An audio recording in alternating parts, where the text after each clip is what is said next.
Hello friends, good morning. Welcome back my YouTube channel. स्वागत है आप सभी का आरकेएल स्टडी में। फ्रेंड्स, आज है 21 सितंबर 2021 और आज के लिए जो भी करंट अफेयर्स के क्वेश्चन बनते थे वो सब आपके लिए लेकर के आए हूँ। तो वीडियो देखने से पहले अभी तक आपने हमारे चैनल को सब्सक्राइब किया तो चैनल को सब्सक्राइब कर दीजिए और बेल आइकन को प्रेस कर दीजिए ताकि आने वाली सभी वीडियो को आप देख सकें। तो चलिए स्टार्ट करते हैं। तो फ्रेंड्स, इससे पहले अभी तक आपने हमारे टेलीग्राम चैनल को ज्वाइन नहीं किया है तो ज्वाइन कर लीजिए, क्योंकि मैं वहाँ पर आपके लिए PDF उपलब्ध कराता रहता हूँ। क्वेश्चन नंबर 1, किस भारतीय बैंकर को the Hong Kong and Shanghai banking corporation Asia का स्वतंत्र निदेशक नियुक्त किया गया है? तो इसका राइट आंसर हो जाएगा friend option number B, Rajneesh Kumar को। इसके बारे में और जान लेते हैं। भारतीय स्टेट बैंक के पूर्व अध्यक्ष रजनीश कुमार को हांगकांग और शंघाई बैंकिंग निगम एशिया इकाई के एक स्वतंत्र निदेशक के रूप में नियुक्त किया गया है। याद रखेंगे। नेक्स्ट क्वेश्चन, किस देश में सह शिक्षा पर प्रतिबंध लगा दिया गया है? तो इसका राइट आंसर हो जाएगा friend option number B, Afghanistan. इसके बारे में और जान लेते हैं। तालिबान ने अफगानिस्तान में सह शिक्षा पर प्रतिबंध लगा दिया है।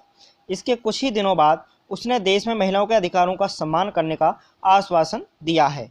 याद रखेंगे फ्रेंड्स। नेक्स्ट क्वेश्चन, फोन पे ने बीमा व्यवसाय करने के लिए इनमें से कौन सा लाइसेंस प्राप्त किया है?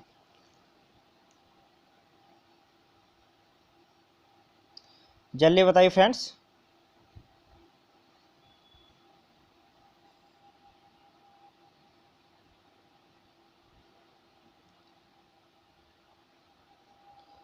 फोनपे ने बीमा व्यवसाय करने के लिए इदय से इनमें से कौन सा लाइसेंस प्राप्त किया है? तो इसका राइट आंसर हो जाएगा friend option number A, direct banking broking license. याद रखेंगे। इसके बारे में और जान लेते हैं। फ्लिपकार्ट के स्वामित्व वाले डिजिटल भुगतान प्लेटफॉर्म फोनपे को भारतीय बीमा नियामक और विकास प्राधिकरण इदई से बीमा ब्रोकिंग लाइसेंस प्राप्त हुआ है। याद रखेंगे। नेक्स्ट क्वेश्चन, जहाज रानी मंत्रालय ने किस राज्य में एक नए समुद्री अध्ययन पर कौशल संस्थान की घोषणा की है? तो इसका राइट आंसर हो जाएगा friend option number D, Assam. इसके बारे में और जान लेते हैं। केंद्रीय बंदरगाह, नौवाहन और जलमार्ग मंत्री सर्बानंद सोनोवाल ने भारतीय समुद्री विश्वविद्यालय चेन्नई के तहत असम के गुवाहाटी में समुद्री अध्ययन पर एक कौशल संस्थान की स्थापना की घोषणा की है। याद रखेंगे फ्रेंड्स। नेक्स्ट क्वेश्चन, किस देश ने अपने मुख्य परमाणु रिएक्टर का संचालन फिर से शुरू कर दिया है? तो इसका राइट आंसर हो जाएगा फ्रेंड ऑप्शन नंबर डी, उत्तर कोरिया ने। इसके बारे में और जान लेते हैं। अंतर्राष्ट्रीय परमाणु ऊर्जा एजेंसी के अनुसार उत्तर कोरिया ने योंगब्योन में अपने मुख्य परमाणु रिएक्टर के संचालन को फिर से शुरू कर दिया है। याद रखेंगे friends. Next question, Devendra Jhajharia ने पैरालंपिक 2020 में भारत के लिए किस खेल का आयोजन में रजत पदक जीतने का दावा किया है?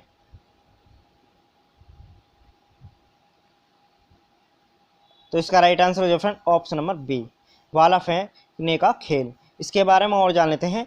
चल रहे टोक्यो पैरालंपिक 2020 में भारत के महानतम पैरालंपियन देवेंद्र झाझरिया ने पुरुषों की भाला फेंक एफ शारी फाइनल इवेंट में रजत पदक जीता है। याद रखेंगे फ्रेंड्स। नेक्स्ट क्वेश्चन, भारतीय पैरा एथलीट सुमित अंतिल ने चल रहे टोक्यो और पैरालंपिक में किस स्पर्धा में स्वर्ण पदक का दावा किया है?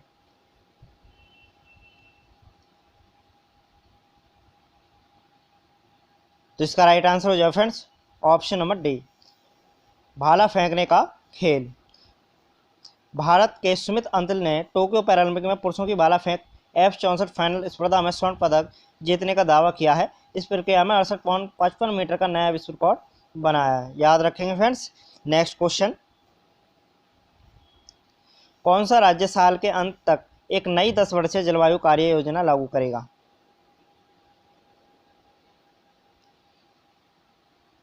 तो इसका राइट आंसर हो जाएगा friend option number B, Delhi.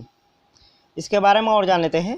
Delhi सरकार ने इस साल के अंत तक का जलवायु परिवर्तन से निपटने के लिए एक नई 10 वर्षीय कार्य योजना लागू करने की योजना बनाई है। याद रखेंगे friends. Next question, follow payment distancing अभियान किस संस्था द्वारा शुरू किया गया है?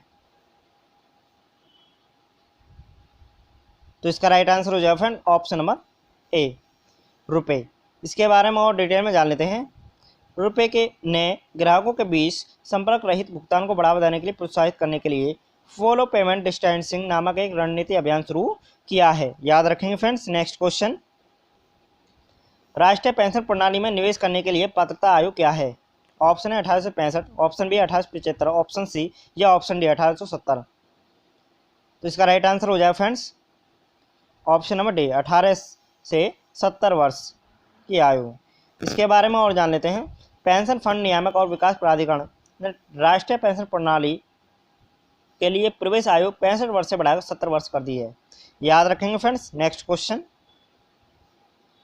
नाबार्ड एक पहल माई पैड माई राइट परियोजना किस राज्य में शुरू हुई है?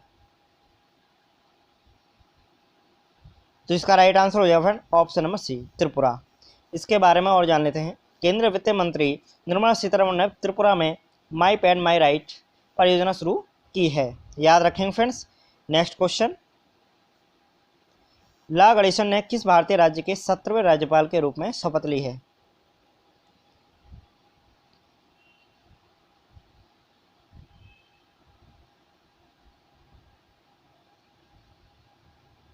तो इसका राइट आंसर हो जाएगा friend option number B, Manipur. या फ्रेंड्स क्वेश्चन ये भी बन सकता है कि मणिपुर के वर्तमान में राज्यपाल कौन बने हैं? तो वो है ला गणेशन। याद रखेंगे। इसके बारे में और जान लेते हैं। पूर्व राज्यसभा सदस्य ला गणेशन ने इम्फाल में मणिपुर के 17वें राज्यपाल के रूप में शपथ ग्रहण की है। नेक्स्ट क्वेश्चन, कौन सा राज्य लोगों को मुफ्त पानी देने वाला देश का पहला राज्य बन गया है? ऑप्शन है Karnataka, option B Uttar Pradesh, option C Telangana या गोवा, ऑप्शन डी।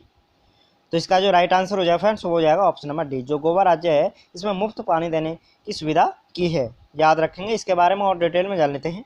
गोवा के मुख्यमंत्री प्रमोद सावंत ने घोषणा की है कि राज्य में अपने नागरिकों को मुफ्त पानी की आपूर्ति करने वाला देश का पहला राज्य बन जाएगा। नेक्स्ट क्वेश्चन, भारतीय पैरा एथलीट मैरियप्पन थंगावेलु ने टोक्यो 2020 पैरालंपिक में किस स्पर्धा में रजत पदक जीता है? तो इसका राइट आंसर हो जाएगा फ्रेंड ऑप्शन नंबर सी, उछाल। इसके बारे में और जान लेते हैं। भारत के मरियप्पन थंगावेलु ने टोक्यो पैरालंपिक में पुरुषों की ऊंची कूद T63 में रजत पदक जीता है। याद रखेंगे फ्रेंड्स। नेक्स्ट क्वेश्चन, भारत के सर्वोच्च न्यायालय में नियुक्त न्यायाधीश की कुल संख्या कितनी है? तो इसका राइट आंसर हो जाएगा फ्रेंड्स ऑप्शन नंबर बी, 33।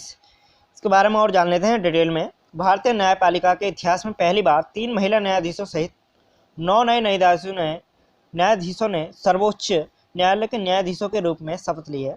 राष्ट्रपति रामनाथ कोविंद ने गुरुवार को सुप्रीम कोर्ट में 9 न्यायाधीशों की नियुक्ति की है।